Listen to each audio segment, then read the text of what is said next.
Video games. Many of us are familiar with the countless titles as well as consoles. Video games serve as the #1 pastime for some people. Others use it as an escape into the virtual world.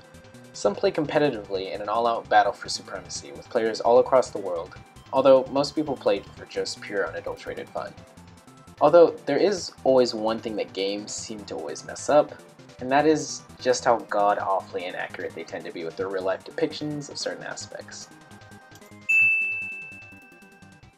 Although there's one thing in particular that I would actually like to take a look at, and that is the Falcon Punch from F-Zero. Now, a lot of you are probably curious as to what a Falcon Punch is, and in the simplest way to describe it, it's literally just a flaming punch to the face. Now you're probably thinking to yourself, what in God's name does a flaming punch have to do with physics? And while you're right, you're also wrong and you don't know anything. But in all seriousness, it's the fact that it is a flaming punch that makes it so noteworthy and actually intriguing. This being said raises the important question of how powerful is the Falcon Punch? To answer this question, we gotta do a little math. For starters, we know that this punch is moving fast enough to create heat, enough heat to actually catch on fire. This being said, catching fire to a human body through air compression and friction alone is not an easy feat. In order to accomplish this, a human must be moving at Mach 5, which is 5 times the speed of sound. To put this into more scientific terms, Mach 5 is equal to 1,715 meters per second. If the average human adult weighing at 200 pounds moved at this speed, they generate enough kinetic energy equal to 133,411,025 newtons of energy.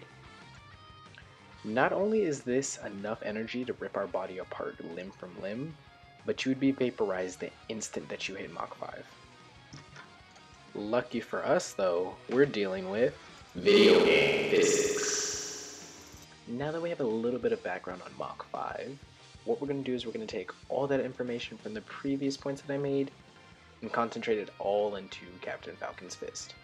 Because after all, he's punching with his fist and not his body. Now, if we were to take the ratio from Captain Falcon's fist to his body, we're going to get a very small number. It's going to be about 0.00749,328.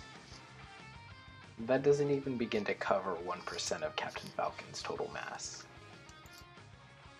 However, if we take that decimal and we multiply it times the previous kinetic energy that we calculated for, you're still going to get a really big number, which is a little scary. After sizing this impact down to the size of a fist, you still get a whopping 999,685 newtons of kinetic energy. To make matters worse, this kinetic energy is now concentrated into the surface area of a fist. To put this into perspective, imagine a small chihuahua being hurled 5 times the speed of sound, going one direction, to you. Now that we know what would happen to you, what would happen to Captain Falcon after performing a Falcon Punch? Obviously, in-game, nothing happens, but let's assume that we're not using video game physics for just this instance. So, what we're going to do for this is we're going to take our previously calculated newtons of energy, and we're going to compare that to the average breaking points of certain human bones.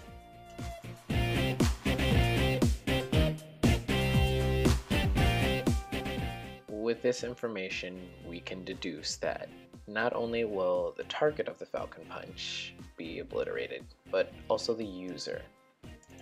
After using a Falcon Punch, we'll find that Captain Falcon's arm will be completely shattered, and all the energy that hasn't been fully dispersed by the arm will travel to the rest of the body, leaving in broken ribs, fractured spines, and all that good stuff. Now you know the true potential of a Captain Falcon Punch, and that it's no joke. On that note, I need you to think twice before you Falcon Punch your friend in your next Super Smash Bros. Match, for their sake and for Captain Falcon's sake.